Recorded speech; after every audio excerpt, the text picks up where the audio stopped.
Okay, I think we can start. So good morning, afternoon, evening, everyone. Thank you for joining us, and your support is always nice to see that there are so many of you at our webinar. And welcome to iTrust webinar on Cyber Risks Management Study in Shipboard OT Systems. My name is Mark Goh, and I'll be your MC for this afternoon's webinar. And this is the third webinar that iTrust is organizing around this topic. And for those who have missed the first two webinars, the slides and video recording are available on iTrust website, as you can see.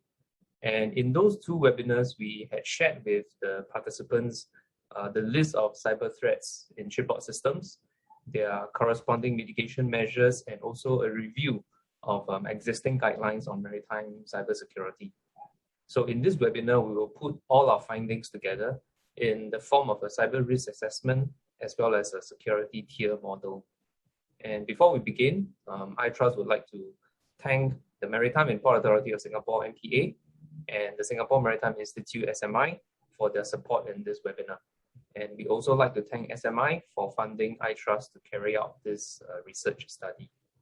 And here is the program for this webinar. Professor Zhou Jianying, the study's principal investigator, will kick off the webinar with his welcome remarks and provide an overview of this study. And Priyanka, our senior research assistant, will bring you through the cyber risk assessment and security tier model.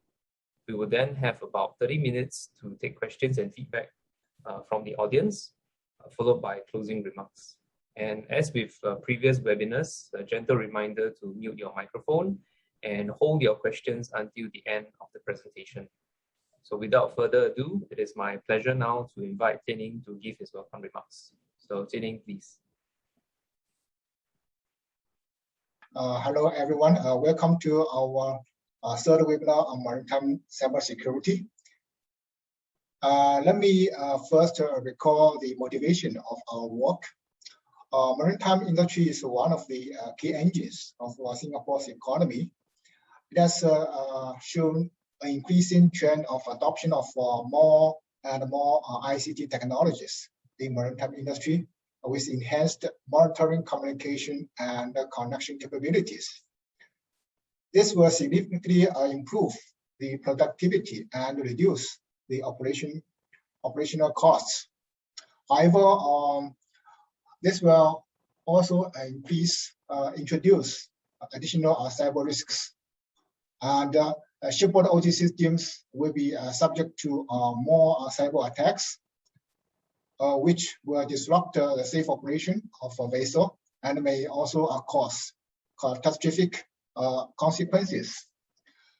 So we need to establish a guideline for cyber risk management on shipboard OT systems, so that ship owners can use this guideline as a recommended best practice for adoption. And also for maritime authorities can use this guideline to perform a vessel inspection.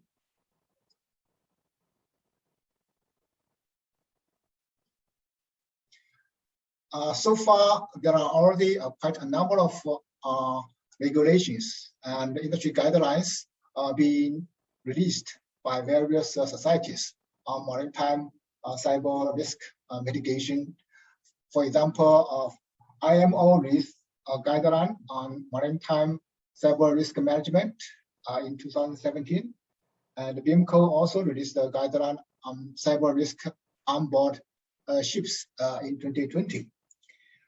However, those guidelines, the targeted audience are mainly at the management and decision-making levels, and also for the operators. Singapore lacks its own guideline that can be easily referred to and also being adopted by maritime authority and ship owners.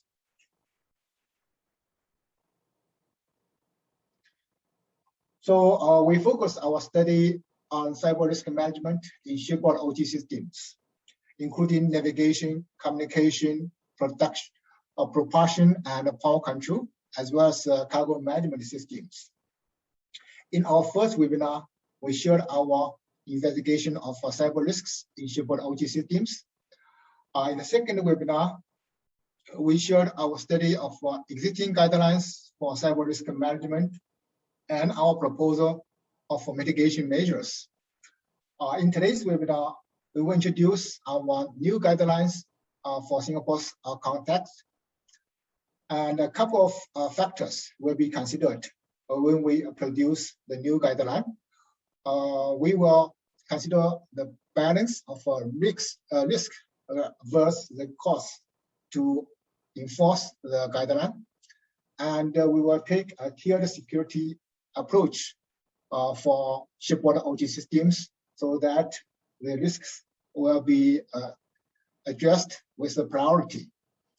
We will make it easy for adoption by ship owners and also enforcement by maritime authorities for this new guideline.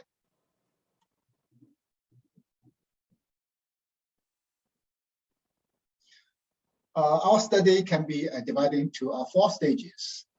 In stage 1, we studied the OT systems, shipboard OT systems, and also the incident related to maritime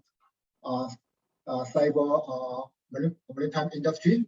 And we also identified cyber risk and the attack surfaces and the impact to the OT systems. And we organized a webinar to get feedback on this stage of the work. In the second stage, we studied existing guidelines on maritime cybersecurity risk management, and we provided actionable mitigation measures for cyber risks we identified in shipboard OT systems. We further organized a second webinar to get the feedback on this part of the work.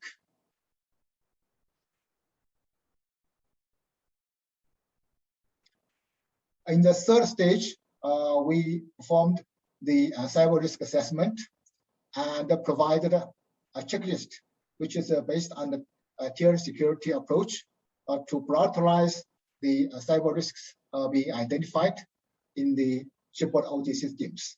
And we are organizing today's webinar and further collect the feedback from the participants. And in the final stage, we will further interact with stakeholders and get feedback and further fine-tune the draft version of our guideline before we release this guideline. So now I will hand over to Priyanka. She will introduce the approach we took for cyber risk assessment, as well as the checklist being provided for inspection.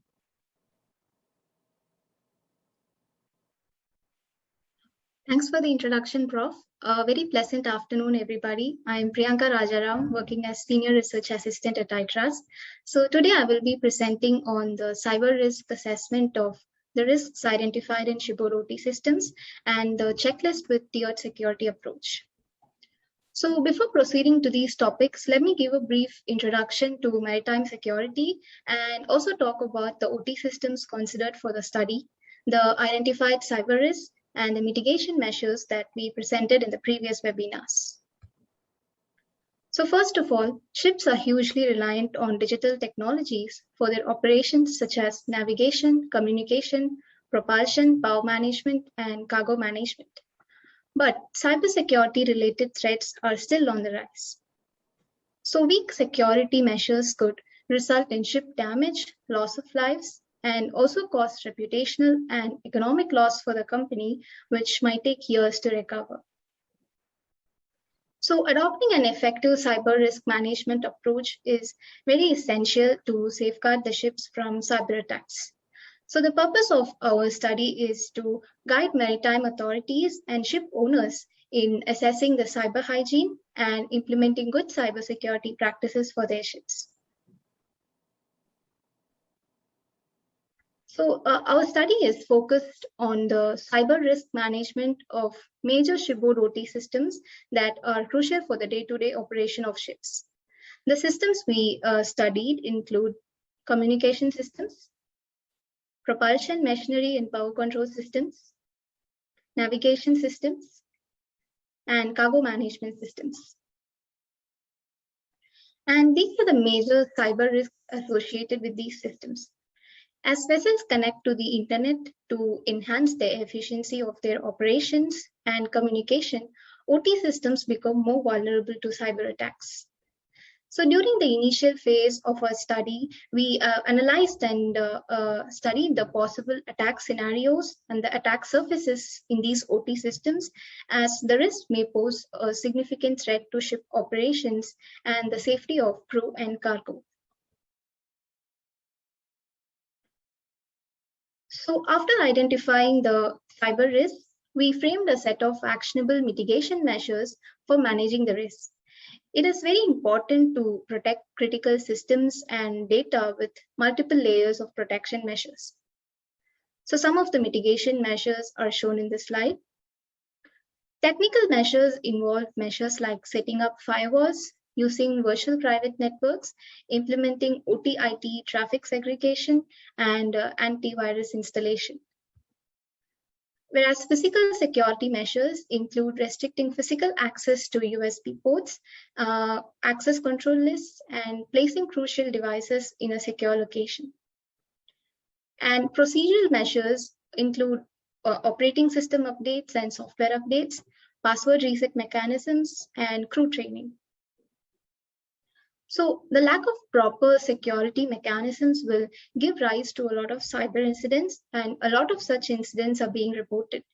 For example, in 2020, a maritime communications and solutions provider called YangoSat, they reported that their ethical hackers were able to compromise the communication system of the ship.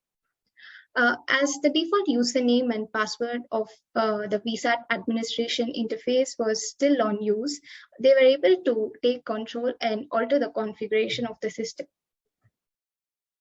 And another incident was that a ship was under pilotage when the ECDIS and voyage performance computers got crashed. However, the ship pilot and the master worked together, and they safely navigated the ship by visual means and by the help of radar.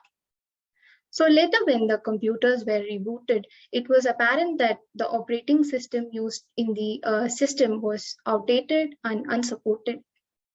So the captain reported that these computer problems were frequent and repeated requests for servicing had been ignored. So these are clear cases of how simple servicing and enforcing basic security mechanisms in the ship can help prevent major cyber attacks. Now coming to cyber risk assessment, which is a very essential part of cyber risk management.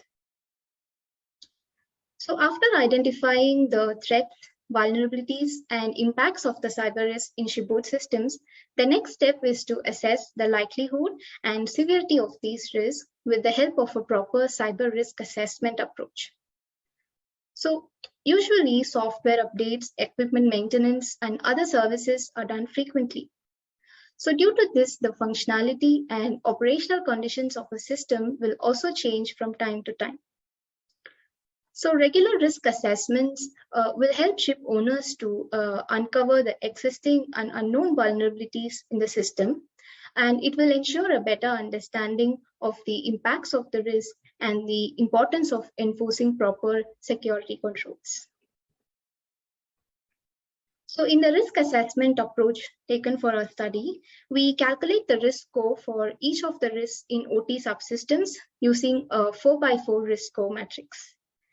Technically, risk is defined as the function of likelihood and impact. So the risk scores will be determined by two factors, likelihood and severity. So likelihood is the possibility that a cyber incident will occur, while severity is the impact caused by the occurrence of a cyber incident. So why is it very important to assess the risk? To start with, yes, it is very important to assess the risk, and it should not be overlooked or underestimated. For example, not all OT systems are connected to networks with external access, which means that the threat exposure is low and cyber criminals have very less opportunity to attack. But this is not same in all the cases because the monitoring devices in the ship, for example, the devices that monitor engine performance, they are usually being connected to the internet for their operation and they don't have enough security controls in place. So these systems are more integrated and automated for greater efficiency in their operations and connectivity. So attackers will use this as initial point of infiltration into a ship network through which they can actually launch a wide variety of attacks. Similarly, threats posed by malware, which is introduced through software updates, either online or through manual processes, such as, for example, USB ports, or through unauthorized access by a crew member, will cause disruptions and operational downtime. So therefore, the risk to the systems and the ship is very important to assess. Now, looking at the likelihood definition, so this table depicts the likelihood definition and label. So likelihood again refers to the probability that a given threat event is capable of exploiting a set of vulnerabilities. So the likelihood scores will be assigned between the range 1 to 4, and they will be labeled as high, medium, low, or low, respectively. And the scores will be determined by a set of factors such as the amount of resources, the technical capabilities needed for an attacker to exploit a particular vulnerability, the possibilities of an attacker gaining physical access to the systems, and definitely the complexity of an attack.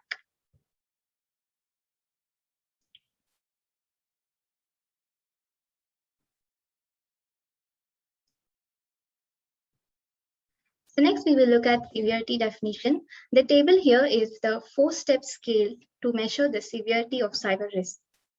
So the severity or impact of risk refers to the magnitude of harm resulting from a cyber incident. The severity scores will be assigned based on factors such as the impact of a cyber attack, that is the level of confidentiality, integrity, and availability breach caused by a cyber incident. And we also consider factors such as environmental damage and economic loss. So the severity scores will be labeled as light, moderate, severe, or critical based on the conditions.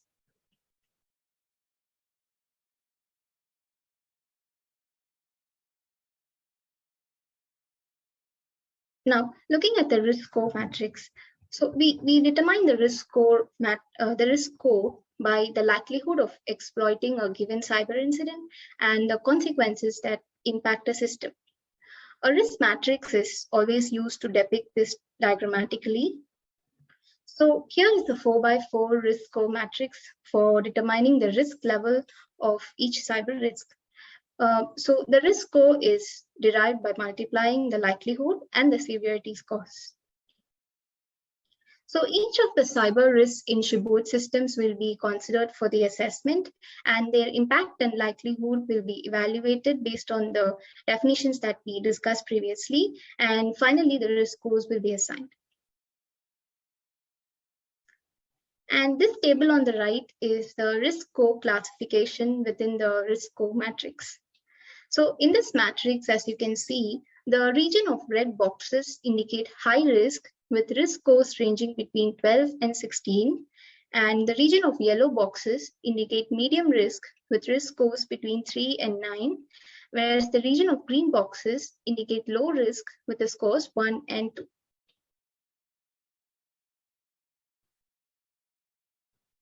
So this is the final risk score matrix after assessing the severity and likelihood of all the risks in Shipboard systems. So in this risk score matrix, again, the red boxes indicate the OT systems under high risk, and the yellow boxes depict the systems under medium risk, and the green boxes display the systems that are of lower risk. So here you can observe that most of the crucial Shipboard systems, such as the satellite communication, ECDIS, radar, the GPS, DPS, they all fall under this high risk category. So this is because the vulnerabilities in these systems can easily be exploited by attackers, and this will result in major consequences like environmental damages and economic loss. So some of the attack scenarios may be common among shipboard systems, but they vary in the difficulty level of exploits, the attack surfaces, and their level of participation in the OT and IT network. So it is very important to know about the functionality of shipboard systems, the flow of data, and interconnectivity between the systems for performing the risk assessment.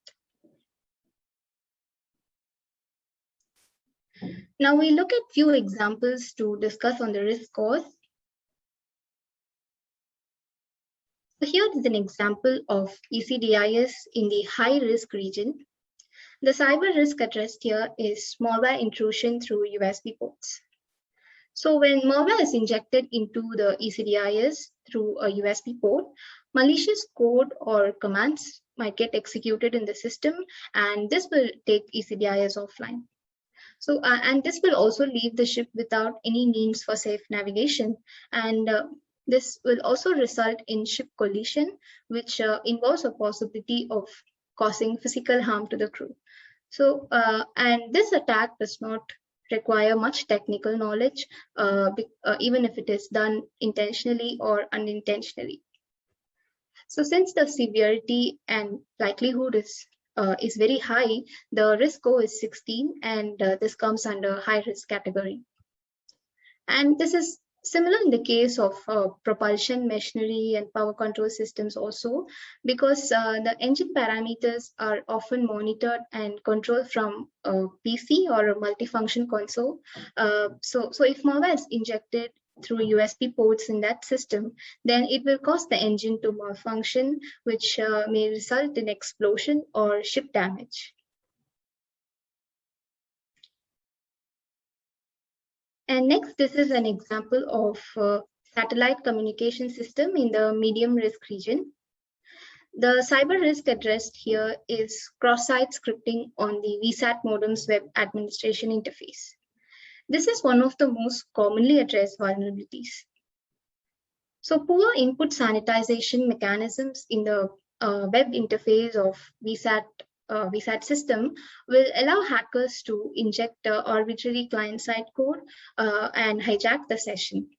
So such vulnerabilities in these VSAT modems can actually be found online, and moderate technical knowledge is quite enough to perform this attack. So hence the risk score is 9.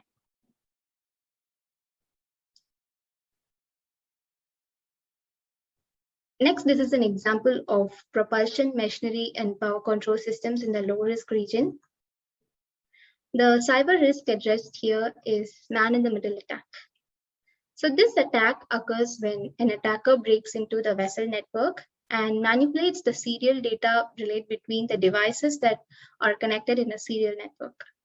So parameters like fuel tank level, temperature, viscosity, speed, pressure are usually monitored for safe operations. For example, the fuel level indicator in the fuel monitoring system can be tampered with to show the wrong fuel level. So in case if a lesser amount of fuel is indicated while there is enough amount of fuel already, then it might result in overloading the fuel storage tank and may cause spillage. And it is very important to note here that in order to tamper with the serial network, an attacker needs to gain remote access or physical access to the ship, to the engine control systems or the machinery monitoring systems in the ship. So a lot of technical knowledge is still required to perform this attack, because one needs to find a way to get into the serial network. And mainly if there's no OT and IT interconnectivity, then there's little to no possibility that this attack might occur.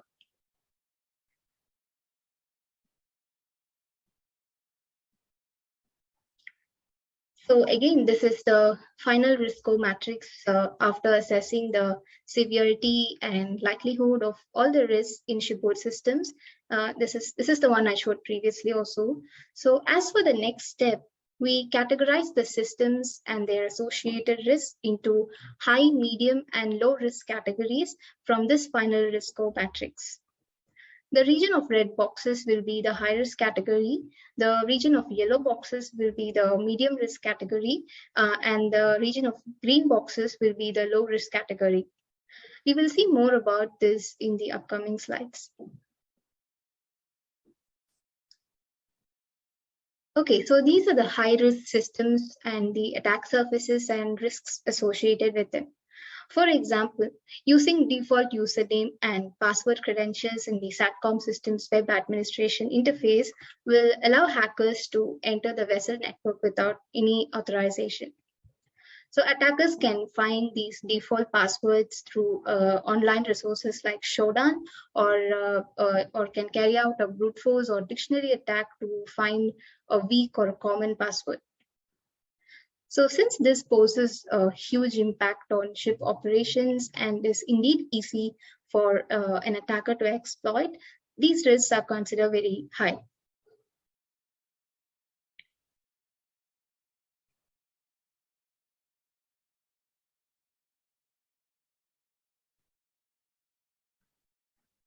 And next, these are the medium risk systems and the attack surfaces and risks associated with them.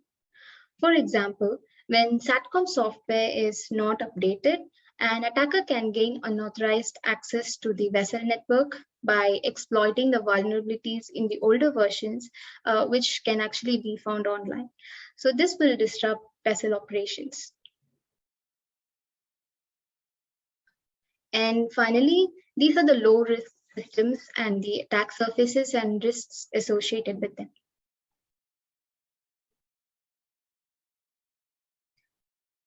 Now, coming to the unique and important part of our research, the checklist.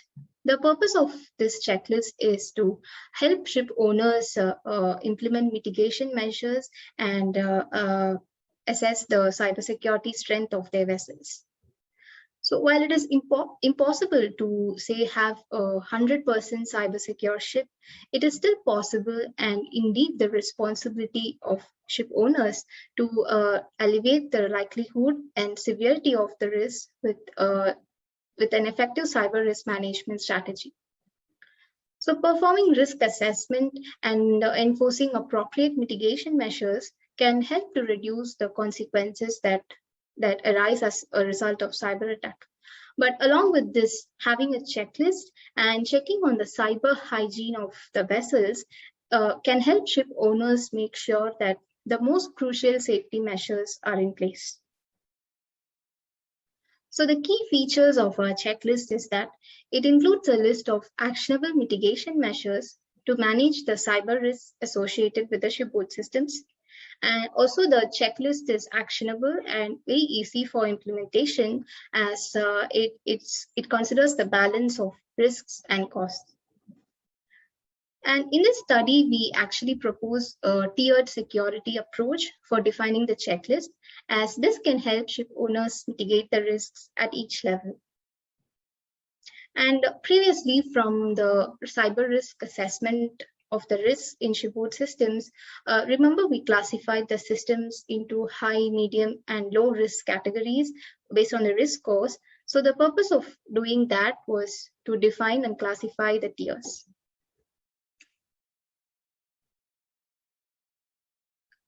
Okay, so the purpose of the tiered approach used in defining the checklist is to help maritime authorities to determine the cybersecurity strength or the cyber hygiene of their vessels. The tiered security approach that we've adopted in this study consists of 3 tiers: Tier 1, Tier 2, and Tier 3.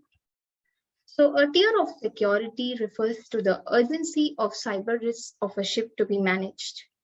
Under each of these tiers, a checklist of mitigation measures is provided to help ship owners check and enforce.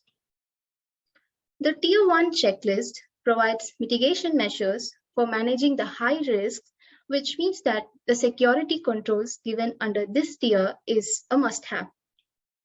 And the Tier 2 checklist provides mitigation measures for managing the medium risk, which means that the security controls mentioned under this tier is a should-have. Whereas the Tier 3 checklist includes mitigation measures for managing the low-level risk, which means that the security controls listed under this tier is good to have, even though the urgency is less.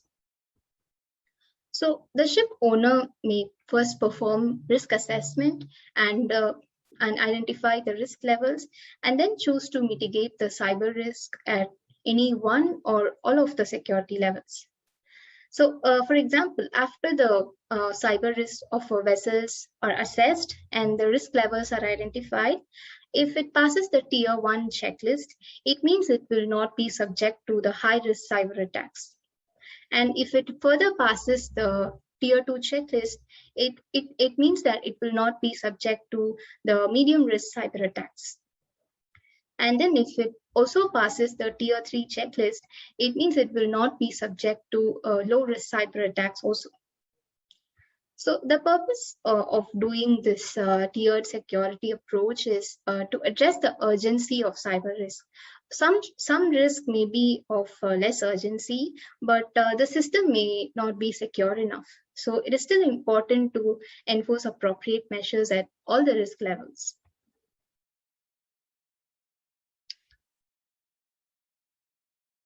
Okay, so the Tier 1 checklist is designed for mitigating high risk, whose risk scores are between 12 and 16.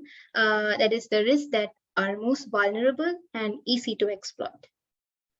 The cyber risks associated with the systems in the high-risk region highlighted in red include attacks such as denial of service, spoofing, phishing emails, unauthorized admin access, and malware attack.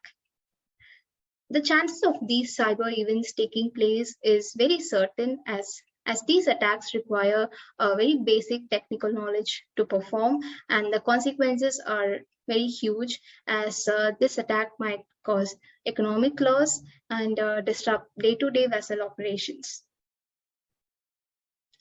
So in order to manage the risks associated with the systems under high risk, the Tier 1 checklist includes actionable mitigation measures for managing such high risks. So enforcing the items in the checklist under Tier 1 will help safeguard the ship from the major cyber threats. Later, I will show you an example of our checklist. Then next, the Tier 2 checklist is designed for mitigating medium risks, whose risk scores are between 3 and 9. That is the risks that are possible for an attacker to exploit.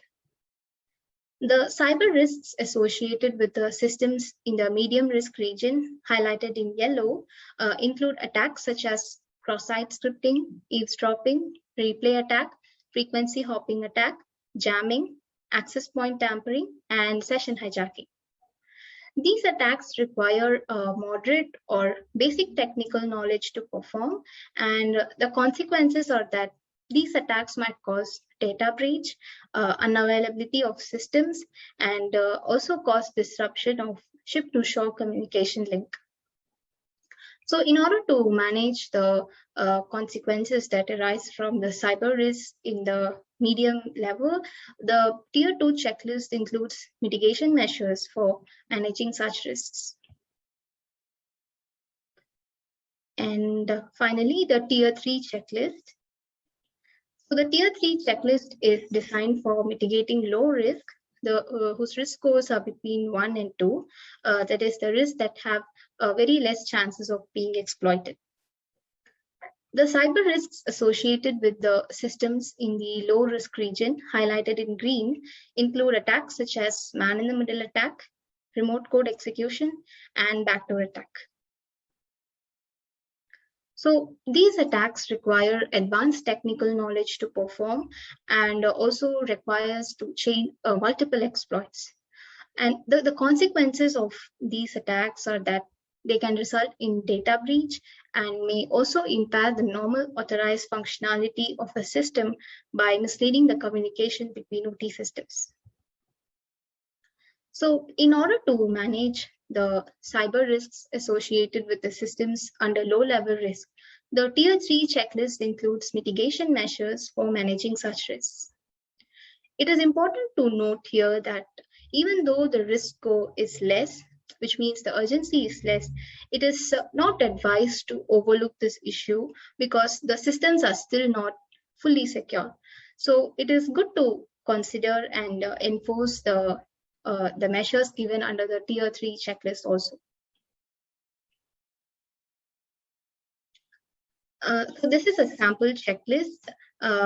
This is a checklist for managing the risk from phishing emails, and this comes under security tier 1. The key measures that we've recommended are to install antivirus software before to scan email attachments, and then provide crew training and awareness on how to recognize between a legitimate and a phishing email. And we also recommend to implement an email security mechanism.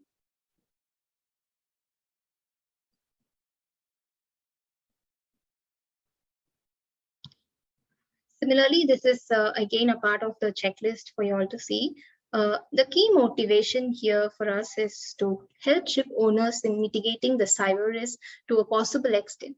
So the ship owner may first perform the risk assessment and then identify the risk category and finally choose to mitigate the risks at any one or all of the 3 security levels or tiers, which is the tier 1, tier 2, and tier 3.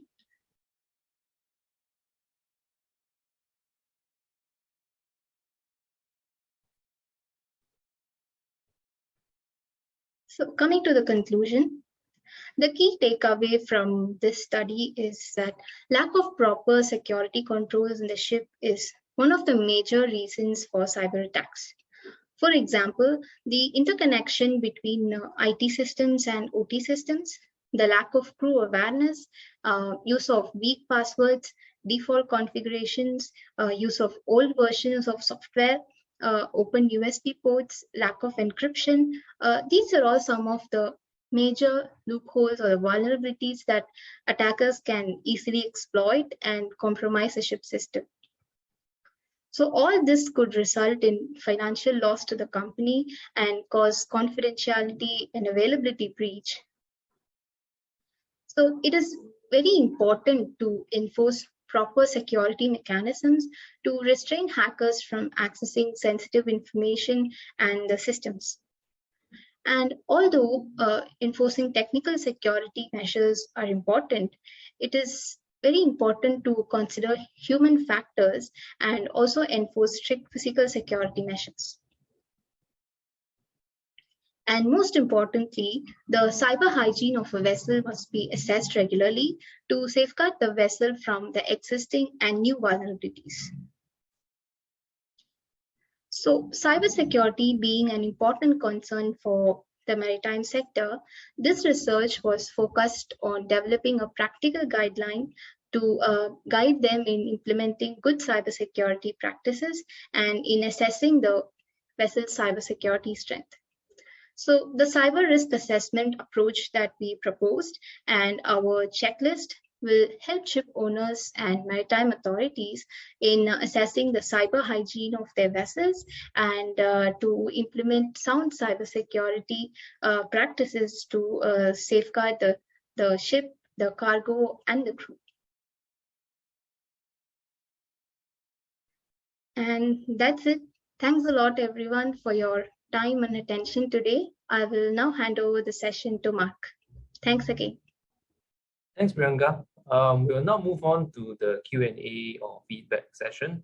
You will see at the bottom of your screen, there is a Q&A button that you can click on to ask your questions and also to upvote other people's questions. So by upvoting someone's question, that question gets bumped up to the top of the list and has a better chance of being answered by either Jinying or Priyanka. Some of you have already asked some questions earlier and I've answered them.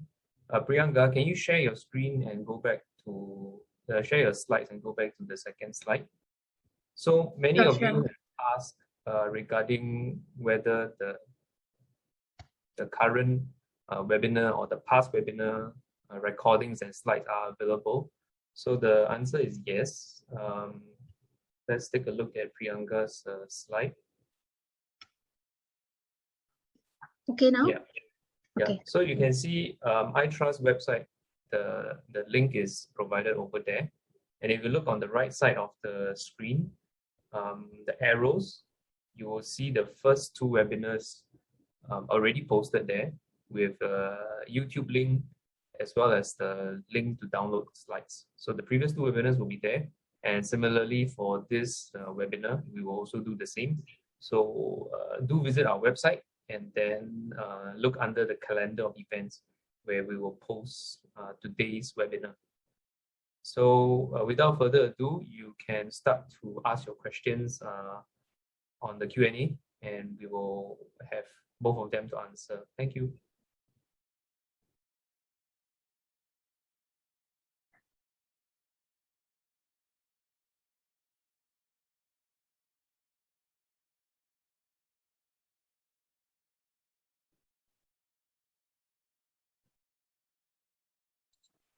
Okay, we now have one new question being asked by Rajesh.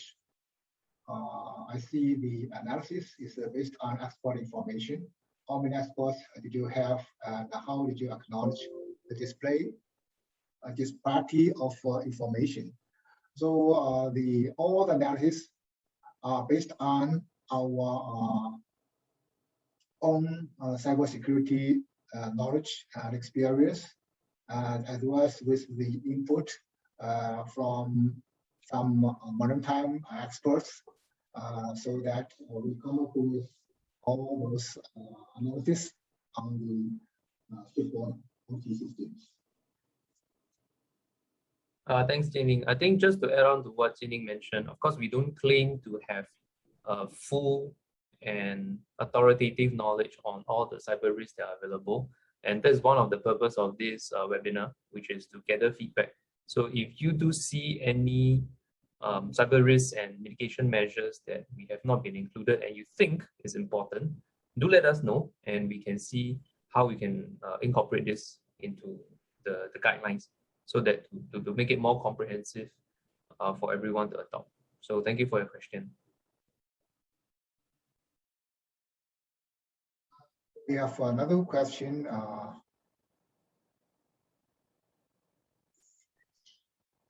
from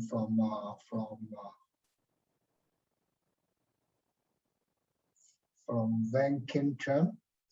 Machinery and power control systems are identified in both tier 1 and tier 3.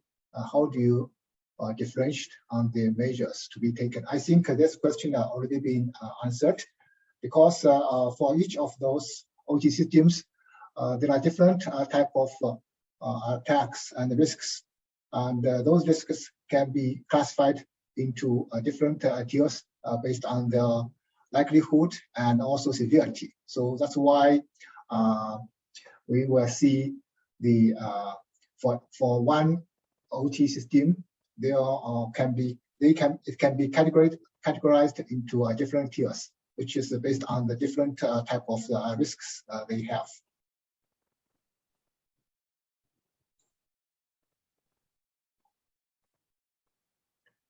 Okay, we have another question. Most shipboard OT network are air-gapped.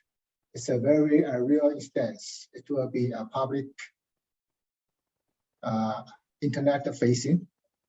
Priyanka mentioned that an ethical hacker managed to compromise the navigation system. What was the point of entry access? Maybe Priyanka answer this question. Yes, Prof. I said the ethical hacker was able to compromise the satellite communication of the ship. So probably there's this web interface that they have to manage the the network. So there are a lot of vulnerabilities in the web interface. Like, for example, they can inject client-side code or inject malware. So yeah, so that is the consequences of that. So more about what happens when such an attack takes place is there in our first webinar. You can also take a more brief look on that.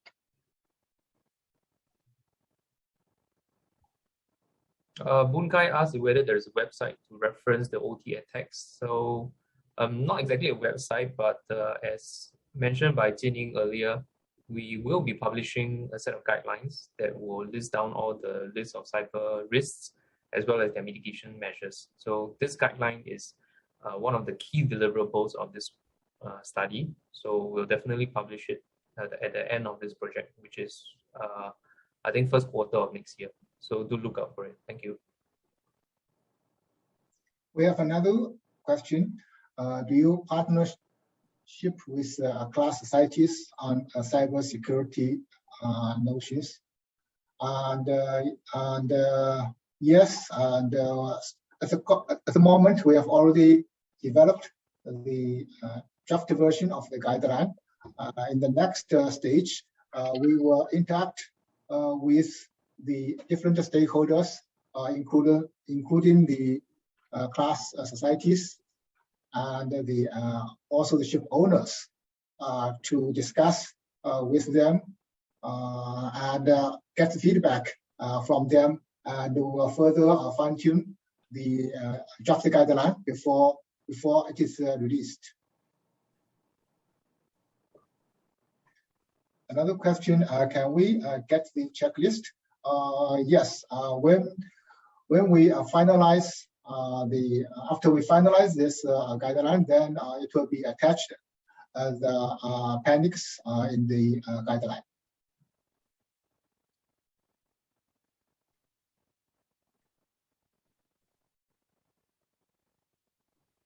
Another question: the guidelines that will be published will be endorsed or benchmarked by a professional entity.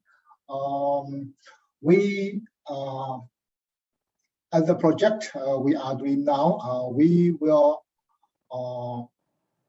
finalize this guideline by early 2022, and then the follow-up steps will work with the Maritime Authority to see how we will whether we will release this guideline to the public and when it will be released.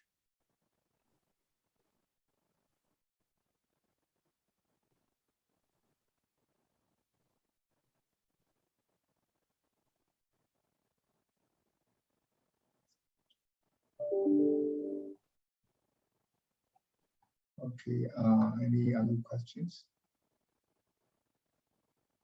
Maybe you want to scroll to the top. I think there are two questions with two upvotes. Okay. How do you classify OT risk assessment? Should be overall operation based or specific equipment based? And here we identify various OT risks for each of the OT systems, and further down to the sub-OT systems. And then we will assess each of those risks based on the severity and the likelihood, and to categorize into different tiers for mitigation. And we further provide the corresponding mitigation suggestion measures for each of those risks being identified.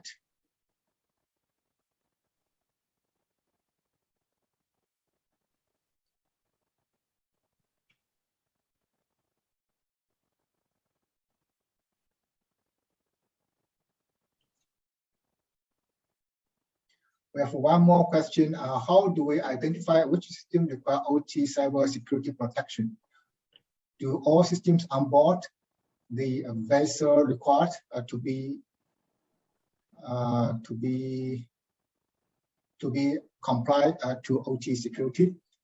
For our existing study, we focus on 4 major OT systems, which are common to most of the ships and are also critical for the safe operation of the ships. That is navigation, communication, propulsion, and power control, as well as cargo management. So those are the major OT systems being covered in our study, and also the relevant cyber risks being identified in our guideline.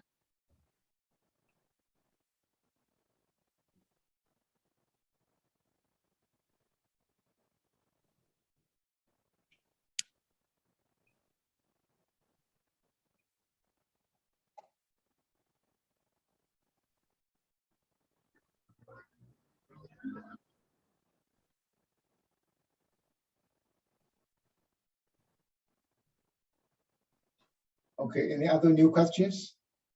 There's this question from Nucolis. Can you give the example how to separate the network on board? So we don't give any network architecture on how a separated network should be, but you may refer to WIMCO's workbook on this. WIMCO's workbook for cybersecurity on board. You can refer that.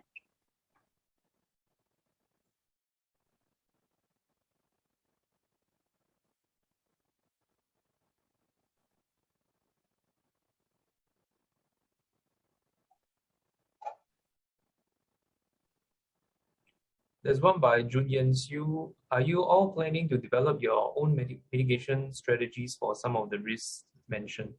So maybe Priyanka can share how the team came up with the mitigation measures for the cyber risks that were identified in the study. Yeah.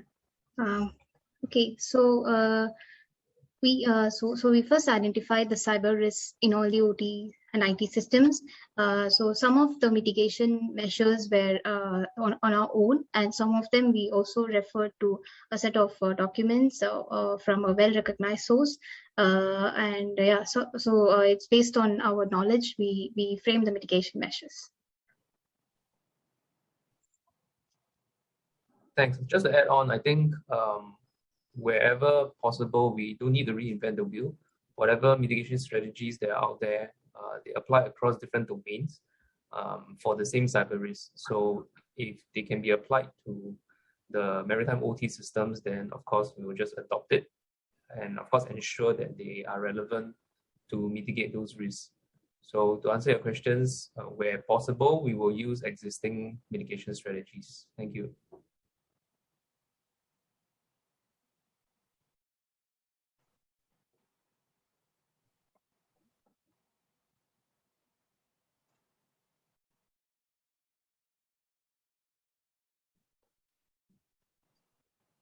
So there's another question from Rajesh Kumar. Thanks for the information. Also, I see the results almost generic, like being in ISO 27000. Then how is this checklist approach will be different from already established ones? So our checklist is focused on the risk assessment of each of the OT subsystems, and so the checklist is very specific to a OT system and the risk associated with that OT system. Yeah, and there's we defined the 3 security tiers. So due to that, anyone can perform the risk assessment and choose to mitigate the risks at any one of the levels or all the levels. And so far, we don't have the tool to support how to enforce the checklist, but it's already quite intuitive to enforce it.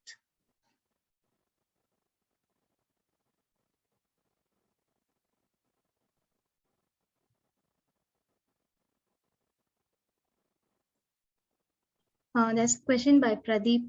On older ships, OT systems such as propulsion might not be connected online to show server.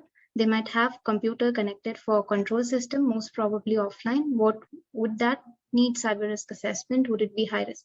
Yeah, definitely it is a high risk. Then probably if it's a control systems, I think we've also mentioned that in our study. So all the control systems, they have USB ports. So anyone can inject malware through that, and there are a lot of real-time incidents that have proven that it's a very high risk. Yes, it would need a cyber risk assessment also. Yeah, just to add on, I think the onus is on each ship owner to conduct cyber risk assessment and hygiene. If not to adhere to regulations, at least to protect your own interests in terms of your ship and your crew. So the baseline is that we would encourage all ship owners to do some sort of cyber risk assessment. Thank you. Yes, question by Mohammed Rizal Rani. What recommendation you have to protect the OT systems such as cargo control system? So mainly cargo control, for cargo control, there's a cargo control room where they monitor the cargo operations. So similar to the control systems, the risk here is also USB ports through which one can launch malware attacks. So the similar mitigation measures will apply for that also. We see one more question from Pravash. Why is the safety system not considered under cyber risk?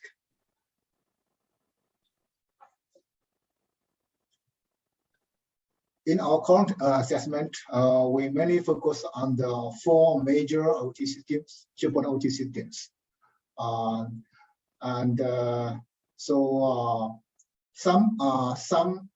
sub-OT systems can also considered as safety